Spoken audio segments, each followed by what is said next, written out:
Hello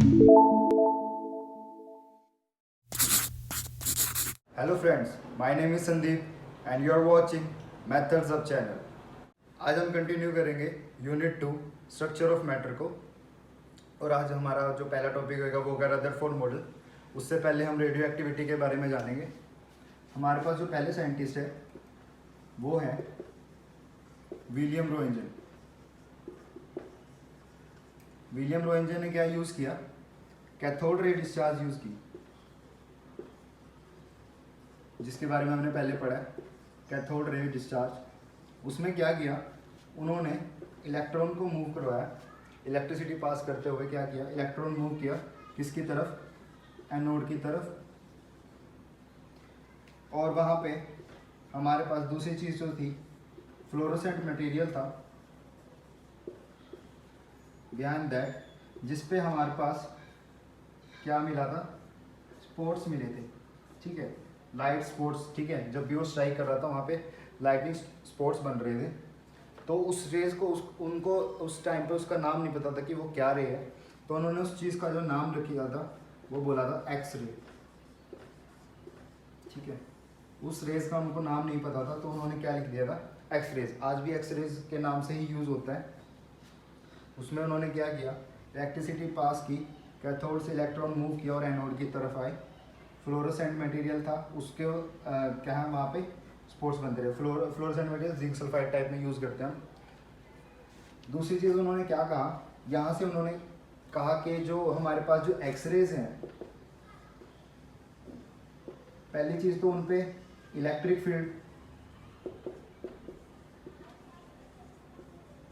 और magnetic field का कोई असर नहीं हुआ। ठीक है, इन दोनों का कोई असर नहीं हुआ। दूसरी चीज़ उन्होंने कहा कि हाई पेनिट्रेटिंग पावर, बहुत हाई पेनिट्रेटिंग पावर है इस रे की।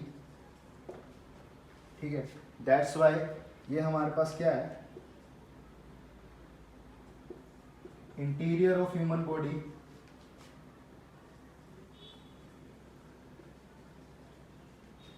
इंटीरियर ऑफ ह्यूमन बॉडी को स्टडी करने में भी काम आता है। ठीक है, स्टडी करने में किसको? इंटीरियर ऑफ ह्यूमन बॉडी को। क्योंकि इसकी क्योंकि इसकी जो पेनिट्रेटिंग पावर है, पेनिट्रेट करने की पावर है, वो बहुत ज़्यादा है। नेक्स्ट हमारे पास जो साइंटिस्ट हैं वो हैं हेनरी बैकरेल। हेनरी बैकरेल ने क्या कहा था? उन्होंने कहा था कि जो कुछ एलिमेंट्स जो होते हैं, कुछ elements emits radiation on their own, वो खुद से ही रेडिएशन को एमिट करते हैं। कुछ ऐसे एटम्स, कुछ ऐसे एलिमेंट्स होते हैं जो खुद ही रेडिएशन को एमिट करते हैं। इस फिनोमिना को उन्होंने रेडियो एक्टिविटी कहा।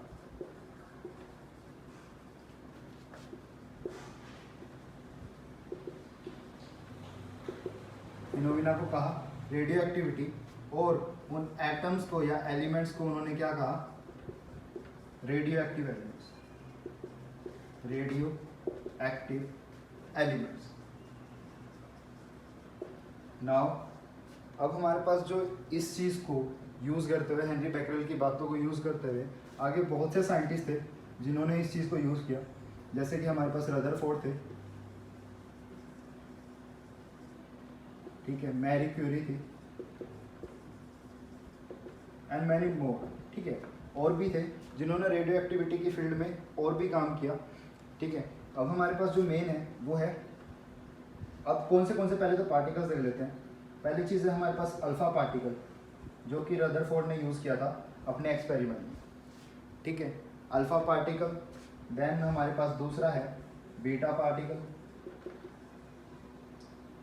थर्ड है हमारे पास gamma particle. 3 type of particles are there. ठीक है, alpha particle, beta particle and gamma particle. Alpha particle में हमारे पास क्या है? 2 positive charge and having atomic mass of 4, ठीक है। हमारे पास पॉजिटिव चार्ज होता है, 2 पॉजिटिव चार्जेस आते हैं एंड एटॉमिक मास जो है हमारे पास वो 4 होता है अल्फा पार्टिकल का। नाउ दूसरी जो हमारे पास जो चीज़ है वो है बीटा पार्टिकल, जिसका हमारे पास जो चार्ज होता है वो होता है इक्वल टू इलेक्ट्रॉन। हमारे पास जो चार्ज होता है उसका वो होता है इक्वल टू इलेक्ट्रॉन, इलेक्ट्रॉन के इक्वल होता है। और जो हमारे पास जो गामा पार्टिकल होता है वो न्यूट्रल होते हैं, ठीक है। नाउ द जो पेनिट्रेटिंग पावर होती है सबसे ज़्यादा जो होती है वो हमारे पास होती है गामा की, उसके बाद आती है बीटा की और उसके बाद आती है अल्फा की। नाउ अब हम देखेंगे यहाँ पे हमारे पास जो गामा पार्टिकल है उसकी बीटा के साथ से ज़्यादा और बीटा की अल्फा पार्टिकल से ज़्यादा पेनिट्रेटिंग पावर होती है, ठीक है। ये हमने पढ़ा। हमारे पास जो गामा पार्टिकल है वो न्यूट्रल होता है, ठीक है, जो कि एक्स रेज में यूज़ होते हैं। जो गामा पार्टिकल्स हैं वो एक्स रेज में यूज़ होते हैं, दैट्स वाई इनकी जो पेनिट्रेटिंग पावर है बहुत ज़्यादा होती है। जो हमारे पास जो बीटा पार्टिकल है वो नेगेटिवली चार्ज होता है, ठीक है, वो नेगेटिवली चार्ज होता है। जो हमारे पास अगर हम यहाँ पे देखें जो अल्फा पार्टिकल है 2 यूनिट ऑफ पॉजिटिव चार्ज होता है, तो ये हम कह सकते हैं कि ये पॉजिटिवली चार्ज होगा, ठीक है, पॉजिटिवली चार्ज होगा। तो यहाँ पे हमारे पास जो रदरफोर्ड ने कौन सा यूज़ किया था, अल्फा पार्टिकल यूज़ किया था। इसमें हमारे पास जो सोर्स है यहाँ से अल्फा पार्टिकल को एमिट किया गया था। ये सोर्स जो उसने यूज़ किया था रदरफोर्ड मॉडल में वो यूज़ किया था रेडोन को, जो कि यूरेनियम से मिलियंस टाइम्स रेडियो एक्टिव होता है, ठीक है। यहाँ से सोर्स ने भेजा था। ये हमारे पास लेड प्लेट है, ये हमारे पास जो है गोल्ड फॉयल है ना, और ये हमारे पास जो है फोस्फोरेसेंट प्लेट है,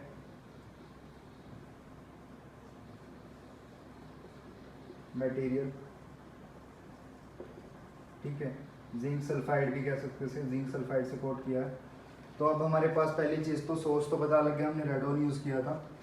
हमारे पास जो गोल्ड फॉयल थी उससे पहले उसने बहुत से मेटल यूज़ किए थे, ठीक है। लेकिन हमारे पास देखा जाए तो जो गोल्ड होता है उसकी जो मेलिएबिलिटी होती है वो बहुत ज़्यादा होती है, ठीक है, उसको हम बहुत ज़्यादा पतला बना सकते हैं, ठीक है, इसलिए इसने यहाँ पे गोल्ड यूज़ किया था। नाउ जब यहाँ से हम एमिट करेंगे तो हमारे पास डिफरेंट काइंड ऑफ एमिशन, और यू कैन से कि हमारे पास जो डिफरेंट काइंड ऑफ स्पॉट्स आए थे उसके ऊपर, फोस्फोरेसेंट मटेरियल के ऊपर डिफरेंट काइंड ऑफ स्पॉट्स आए थे, ठीक है, एमिट करने के बाद। अब हमारे पास क्या चीज़ है कि हम देखेंगे कि कैसे कैसे स्पॉट्स आए थे।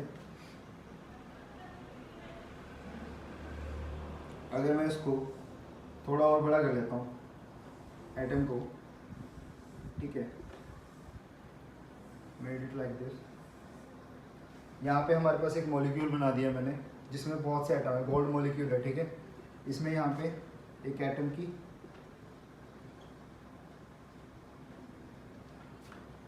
डिफरेंट काइंड ऑफ एटम है, उसके ऊपर इसने रेडिएशन एमिट करी, रेज एमिट हो रही हैं, यहाँ से मान लो रेज एमिट हो रही हैं,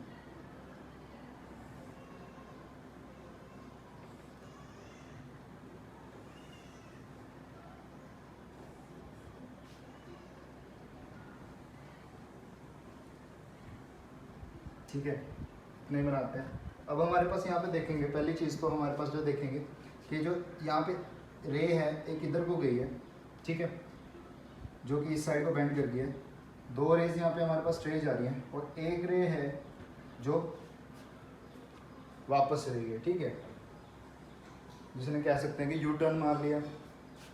नाउ हम यहाँ पे देखेंगे कि हमारे पास 3 रिजल्ट आ रहे हैं। पहले का रिजल्ट है जिसमें स्ट्रेट लाइन जा रही है, पास हो रही है। दूसरा जो रिजल्ट है उसमें क्या है कि जो लाइन है जो डिफ्लेक्ट हो रही है, और तीसरे में जो है हमारे पास जो पार्टिकल है वो हमारे पास वापस जा रहा है, ठीक है, डिफ्लेक्ट बैक हो रहा है। हमारे पास 3 रिजल्ट है हमारे पास, स्ट्रेट लाइन, डिफ्लेक्शन, और तीसरा हमारे पास है you can say U turn, जो कि वापस चल रहा है। नाउ रदरफोर्ड स्कैटरिंग एक्सपेरिमेंट हमने पीछे देखा, अब हमारे पास उसका रिजल्ट देखेंगे। इससे हमारे पास क्या बना है, Rutherford nuclear model of atom में हमारे पास क्या चीज़ है कि हमारे पास 3 रिजल्ट आए। अगर मैं यहाँ पे देखूँ तो एक तो ए और एक लिटिल डेविएशन के साथ बी और एक ज़्यादा डेविएशन के साथ सी। हमारे पास जो रिजल्ट है वो 3 रिजल्ट आए, ठीक है।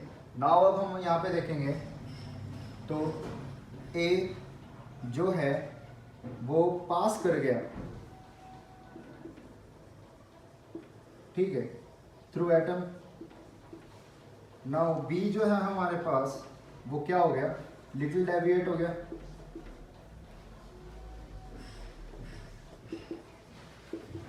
एट सम एंगल हमारे पास डेविएशन आई है। सी हमारे पास ये क्या गया, जो है यू टर्न कर गया, मतलब ठीक है, हमारे पास क्या हो गया, डेविएट बैक कर गया। नाउ पहली चीज तो हमारे पास जो थॉमसन ने क्या कहा था, थॉमसन ने क्या कहा था कि जो हमारे पास जो मास है वो स्प्रेड होता है ऑल ओवर एटम, ठीक है। अगर वो थॉमसन ने ये कहा था, अगर ये चीज़ इसकी ठीक है कि भी मास जो है स्प्रेड होता है ऑल ओवर एटम, तो जो हमारी रेडिएशन है वो पास कैसे कर गई, जो हमारा जो ए है, जो हमारी ए रे हमने ली है, वो पास कैसे कर गई एटम से। पहली चीज़ तो ये डिस्कार्ड की रदरफोर्ड ने। दूसरी हमारे पास क्या है, एक ऐसा पार्ट है जहाँ पे थोड़ा सा अगर मैं कहूँ कि इससे टच करके नहीं, यू कैन से थोड़ा सा अगर मैं यूँ कहूँ कि अगर इसके पास से जाता है तो डेविएट हो जाता है, अगर इसके पास से जाता है तो हमारे पास क्या आ जाता है, डेविएशन आ जाता है। लेकिन अगर हम यहाँ पे देखें कि अगर बिल्कुल सीधा स्ट्राइक करता है तो वो डेविएट बैक हो जाता है, ठीक है। हमारे पास पहली क्या चीज़ है, सम जो है हमारे पास थोड़े बहुत जो है वो लिटिल डेविएट, थोड़े जो रेज हैं, रेडिएशन है, वो डेविएट कर जाती हैं थोड़ी, और 1 in 20,000 1 in 20,000 जो हमारे पास है वो क्या कर जाती है, डेविएट बैक कर जाती है। इससे हमने क्या मिला, इससे हमें ये मिला कि हमारे पास सेंटर में कोई मास कंसंट्रेटेड है, कोई मास कंसंट्रेटेड है, सेंटर के अंदर एटम के कोई मास कंसंट्रेटेड है, जिसके कारण जो हमारी रेडिएशन है वो डेविएट हो रही है या फिर डेविएट बैक हो रही है। उस मास कंसंट्रेटेड चीज़ को उसने क्या कहा, रदरफोर्ड ने कहा न्यूक्लियस, ठीक है। उसने क्या कहा उसको, न्यूक्लियस। न्यूक्लियस में उसने क्या कहा, एक तो हमारे पास क्या कहा उसने, वहां पर उसने बताया कि वहां पे पॉजिटिव चार्ज प्रेजेंट होता है, पॉजिटिव चार्ज प्रेजेंट होता है। और दूसरी चीज हमारे पास उसने कही कि जो most of mass present there, ठीक है, देयर मतलब न्यूक्लियस के अंदर। न्यूक्लियस के अंदर क्या होता है, एटम का most of the mass present होता है, ठीक है, most of the mass present होता है। तीसरी चीज जो हमारे पास उसने कही वो ये कही कि जो इलेक्ट्रॉन्स हैं वो रिवॉल्व करते हैं around nucleus in a fixed path called orbit. हमारे पास क्या चीज़ है, इलेक्ट्रॉन जो है वो रिवॉल्व करते हैं around nucleus in a fix path called orbit. 3 हमारे पास चीज़ आई। पहली चीज़ जो सेंटर में हमारे पास, पहली चीज़ तो ये देख लेते हैं कि जो मास है वो सेंटर में मोस्ट ऑफ द मास जो है सेंटर में प्रेजेंट होते हैं हमारे पास, और दूसरी चीज़ है कि पॉजिटिव चार्ज प्रेजेंट होता है वहाँ पे हमारे पास, जिसके कारण अल्फा रेज जो है वो डेविएट हुई है। और तीसरी चीज़, जो इलेक्ट्रॉन्स हैं वो रिवॉल्व करते हैं around the nucleus in a fixed path. ठीक है, हमारे पास यहाँ पे रदरफोर्ड मॉडल ने ये चीज़ें बताई। ठीक है, नाउ हम फर्स्ट पहले देखेंगे कि एक साइंटिस्ट थे यूजिन गोल्डस्टीन, जिन्होंने 1886 में एक एक्सपेरिमेंट किया था। उस एक्सपेरिमेंट में क्या बताया कि जो हमारे पास चार्ज बाय मास रेशियो है of hydrogen ion is highest among all gases। ठीक है, चार्ज बाय मास जो रेशियो है वो क्या है, सबसे ज़्यादा है हाइड्रोजन आयन की। इसका मतलब क्या है, जो हाइड्रोजन आयन है उसका जो साइज है वो हमारे पास क्या होएगा, स्मॉलेस्ट है इन सभी गैसेस में। यहाँ तक समझ आ गई। यूजिन गोल्डस्टीन ने 1886 में कहा था कि जो चार्ज बाय मास रेशियो है हाइड्रोजन आयन का वो सबसे ज़्यादा है, और जो हमारे पास उसी से ये पता लगा कि जो हाइड्रोजन आयन है उसका जो साइज़ है वो स्मॉलेस्ट है उन गैसेस में। नाउ उसी को हम यूजिन गोल्डस्टीन को स्टडी करते हुए रदरफोर्ड ने आगे क्या किया, पहले तो उसने हमारे अपनी जो अल्फा पार्टिकल है वो गैस के ऊपर, एयर के ऊपर, यू कैन से एयर के ऊपर बीम की, जहां से उसे डिटेक्ट हुआ hydrogen nuclei. Hydrogen nuclei detected. ठीक है, ना उसने देखा कि हाइड्रोजन न्यूक्लियाई हमारे पास यहाँ पे मिलता है, और उसने दोबारा क्या किया, फर्दर उसने आगे जाते हुए नाइट्रोजन एटम के ऊपर, नाइट्रोजन एटम के ऊपर अपनी बीम, ठीक है, उसके बाद उसने नाइट्रोजन एटम के ऊपर बीम को स्ट्राइक करवाया, तो वहां से भी क्या मिला, सेवरल हाइड्रोजन एटम न्यूक्लियर। हमारे पास क्या मिला, सेवरल हाइड्रोजन एटम न्यूक्लियर। इसमें क्या चीज़ थी, नाइट्रोजन लिया, उस पर अल्फा पार्टिकल बना बीम की, तो हमारे पास एक्सपेरिमेंटली ये मिला। ठीक है, O70 और प्रोटॉन। अब यहाँ से उसे क्या मिला, प्रोटॉन, और ये क्या चीज़ है हमारे पास, अल्फा पार्टिकल। ये हमारी फर्स्ट न्यूक्लियर रिएक्शन। ठीक है, it was the first nuclear reaction जिसमें नाइट्रोजन पे अल्फा पार्टिकल को बम्बार्ड किया गया। उसके बाद हमारे पास क्या मिला, प्रोटॉन। यहाँ से रदरफोर्ड ने प्रोटॉन को डिस्कवर किया। ठीक है, यहाँ तक समझ आ गया।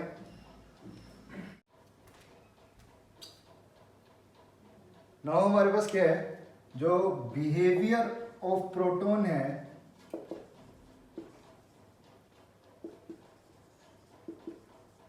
वो अपोजिट होता है इन इलेक्ट्रिक एंड मैग्नेटिक फील्ड। ठीक है, किससे, इलेक्ट्रॉन से। इलेक्ट्रॉन से जो इसका बिहेवियर है वो अपोजिट डायरेक्शन में होता है, वो अपोजिट डायरेक्शन में मूव करता है इन electric and magnetic field, proton जो होते हैं। नाउ हमारे पास जो एक्सपेरिमेंट था वो बहुत अच्छा था। ठीक है, उससे हमने क्या किया, बहुत से मॉडर्न चीज़ें आगे जो उससे आगे काम हुआ, लेकिन उसमें कुछ लिमिटेशंस थी। लिमिटेशंस देखते हैं। पहली चीज़ जो रदरफोर्ड मॉडल कहता था, रदरफोर्ड जो कहते थे, वो कहते थे कि भी जो इलेक्ट्रॉन्स हैं वो रिवॉल्व करते हैं around nucleus in a fixed orbit, fixed orbit में वो रिवॉल्व करते हैं, ऐसा उन्होंने कहा था। ठीक है, इसको हम क्या कर सकते हैं, similar like solar system, solar system की तरह हो गए यहाँ पे हमारे पास, कि जो हमारे पास जो प्लैनेट्स हैं वो रिवॉल्व कर रहे हैं अराउंड सन, वैसे ही न्यूक्लियस के अराउंड क्या कर रहे थे, इलेक्ट्रॉन को रिवॉल्व करा रहे थे रदरफोर्ड मॉडल में, ऐसा हुआ। लेकिन अब हमारे पास आगे साइंटिस्ट आए मैक्सवेल। ठीक है, मैक्सवेल ने कहा कि अगर कोई भी पार्टिकल एक्सेलरेट होता है किसी भी उससे, ठीक है, अपनी पोजीशन से एक्सेलरेट होना शुरू हो जाता है, अपनी पोजीशन से एक्सेलरेट होना शुरू हो जाता है, तो वो इलेक्ट्रोमैग्नेटिक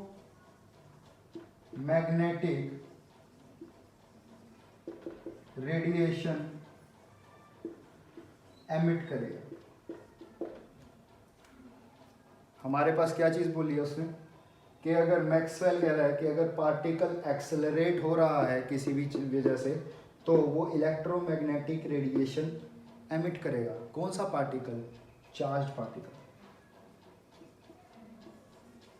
इंपॉर्टेंट क्या था इसमें, चार्ज होना, समझ आ गई। लेकिन हमारे पास जो प्लैनेट्स होते हैं सिमिलर सोलर सिस्टम में, जो प्लैनेट होते हैं उसमें तो कोई चार्ज नहीं है, प्लैनेट में कोई चार्ज नहीं है। ठीक है, तो नाउ हम हमारे पास इलेक्ट्रॉन्स तो डिफरेंट हो गए वहाँ से, उनके पास क्या है, चार्ज। अब प्लैनेट भी एक्सेलरेट करते हैं, ठीक है, एक पोजीशन में नहीं करते। जब भी कोई भी चीज़, पहली चीज़ तो एक्सेलरेशन एक वेक्टर क्वांटिटी है, तो अगर उसकी डायरेक्शन भी चेंज होगी तो वो एक्सेलरेट करेगा। तो अब हमारे पास यहाँ देखेंगे, अगर ये सर्कुलर पाथ में भी रिवॉल्व करता है हमारे पास, अगर हम उसको ऑर्बिट में रिवॉल्व कराते हैं इलेक्ट्रॉन को, सर्कुलर पाथ में रिवॉल्व करता है, तो उसकी डायरेक्शन चेंज होगी। अगर इलेक्ट्रॉन सर्कुलर पाथ रेवोल्यूशन करता है तो उसकी डायरेक्शन चेंज होगी। Due to change in direction हमारे पास क्या होगा, चेंज इन डायरेक्शन हमारे पास क्या आएगी, एक्सेलरेशन, एक्सेलरेट होगा पार्टिकल। जब जब उसने कहा कि अगर वो एक्सेलरेट होगा तो वो according to Maxwell electromagnetic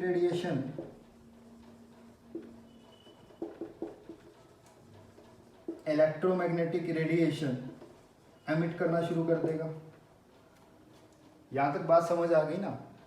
Rutherford ने कहा था कि इलेक्ट्रॉन प्लैनेट की तरह हैं, जो कि सन की तरह, जैसे सोलर सिस्टम में सन की तरह प्लैनेट रिवॉल्व करते हैं, वैसे ही इलेक्ट्रॉन्स न्यूक्लियस के अराउंड करते हैं। लेकिन हमारे पास साइंटिस्ट हैं मैक्सवेल ने कहा था कि चार्ज पार्टिकल अगर एक्सेलरेट कर रहा है तो इलेक्ट्रोमैग्नेटिक रेडिएशन को एमिट करेगा। नाउ इलेक्ट्रॉन सर्कुलर पाथ में रिवॉल्व कर रहे हैं, तो उसकी डायरेक्शन को क्या हो रहा है, चेंज हो रही है, तो वो एक्सेलरेट कर रहे हैं। इसका मतलब अगर वो एक्सेलरेट कर रहे हैं और वो चार्ज पार्टिकल भी हैं, अकॉर्डिंग टू मैक्सवेल वो क्या करेंगे, इलेक्ट्रोमैग्नेटिक रेडिएशन को एमिट करेंगे। अब इलेक्ट्रोमैग्नेटिक रेडिएशन को एमिट करते हुए तो क्या होगा, अगर वो इलेक्ट्रोमैग्नेटिक रेडिएशन को एमिट करेंगे तो जो न्यूक्लियस है वो श्रिंक करने लग जाएगा। बात समझ आ गई, वो श्रिंक करने लग जाएगा। जो हमारे पास जो न्यूक्लियस है वो श्रिंक करने लग जाएगा। ठीक है, उससे क्या होगा, जो इलेक्ट्रॉन्स हैं वो अल्टीमेटली किस में आ जाएंगे, प्रोटॉन्स में आ जाएंगे। ठीक है, तो एटम ही खत्म हो जाएगा हमारे पास। सिंपली यही चीज़ है ना, कि अगर वो इलेक्ट्रोमैग्नेटिक रेडिएशन एमिट कर रहा है तो न्यूक्लियस ऑटोमेटिकली श्रिंक करने लग जाएगा, इलेक्ट्रॉन्स क्लोज आने लग जाएंगे, एक्सेलरेट करते करते करते क्लोज आने लग जाएंगे। यहाँ पे अगर हम देखें, ये हमारा न्यूक्लियस है, तो जो इलेक्ट्रॉन है वो क्या करेगा, एक्सेलरेट करता करता न्यूक्लियस के अंदर जाके बम्बार्ड हो जाएगा, ठीक है, और जो हमारा एटम है वो कोलैप्स हो जाएगा। पहली चीज़ तो यहाँ पे हमारे पास लिमिटेशन ये आ गई। दूसरा लिमिटेशन क्या कहते हैं कि रदरफोर्ड ने हमारे पास ये तो बता दिया था, रदरफोर्ड का है पहले यहाँ पर, रदरफोर्ड ने हमें ये तो बता दिया था कि भाई जो इलेक्ट्रॉन्स और न्यूक्लियस के अंदर इलेक्ट्रोस्टैटिक फोर्स होती है, इलेक्ट्रोस्टैटिक फोर्स होती है जिसके कारण वो क्या कहते हैं स्टेबल रह पाता है। जो एटम है वो इलेक्ट्रोस्टैटिक फोर्स के कारण, न्यूक्लियस हमारे पास क्या है पॉजिटिव चार्ज, ये हमारे पास क्या है नेगेटिव चार्ज, तो हमारे पास इसने कहा कि इलेक्ट्रोस्टैटिक फोर्स के कारण वो रिवॉल्व करता रहता है उसके तरफ, ठीक है, सेंट्रीपिटल और सेंट्रीफ्यूगल जो भी फोर्स होती हैं, ठीक है, फिजिक्स में पढ़ोगे, उसके फोर्स के कारण हमारे पास ये जो है रिवॉल्व करता रहता है। अल्टीमेटली क्या उसने प्लैनेट की तरह लिया, उसने प्रॉपरली चार्ज पार्टिकल्स की तरह नहीं लिया, इसके कारण हमारे पास ये भी चीज़ है। अब हमारे पास उसने ये तो बता दिया, ठीक है, कि भी इलेक्ट्रॉन्स ऐसे ऐसे मूव करेंगे, ठीक है, लेकिन उसने हमारे पास अरेंजमेंट ऑफ इलेक्ट्रॉन्स नहीं बताया, अरेंजमेंट ऑफ इलेक्ट्रॉन्स, कि हम ये तो बता देंगे इलेक्ट्रॉन एक ऑर्बिट में कितने डालने, ये नहीं बताया ना कि अगर हम इतने डालेंगे तो इतने तक ही रहेगी इलेक्ट्रोस्टैटिक फोर्स, या कितने ऑर्बिट्स और लगेंगे हमारे पास, जैसे हमें आगे आगे पता चलता जाएगा कि कितने ऑर्बिट्स लगेंगे या कितना, अरेंजमेंट ऑफ इलेक्ट्रॉन्स के बारे में कुछ नहीं बताया। रदरफोर्ड मॉडल बहुत इंपॉर्टेंट था। नाउ अगला जो हमारे पास टॉपिक है वो है डिस्कवरी ऑफ न्यूट्रॉन। हमने बहुत सी मोस्टली चीज़ें पढ़ ली हैं तो ये इजीली हो जाएगा, समझ आ जाएगा आपको। नाउ जो डिस्कवरी ऑफ न्यूट्रॉन जो है, जेम्स चैडविक ने इसको डिस्कवर किया था 1932 में, ठीक है, जो एक्सपेरिमेंट था वो 1929 में स्टार्ट हो गया था, 1932 में हमारे पास इसको डिस्कवर किया था, और 1935 में इन्हें नोबेल प्राइज मिला था, ठीक है। नाउ अब हमारे पास ये देखेंगे कि जेम्स चैडविक ने क्या किया। सिंपली हमारे पास क्या किया कि इन्होंने अल्फा पार्टिकल को बम्बार्ड करवाया, एमिट करवाया ऑन बेरिलियम शीट, ठीक है, बेरिलियम शीट के ऊपर इन्होंने बम्बार्ड करवाया। वहां से क्या हुआ कि पार्टिकल्स एमिट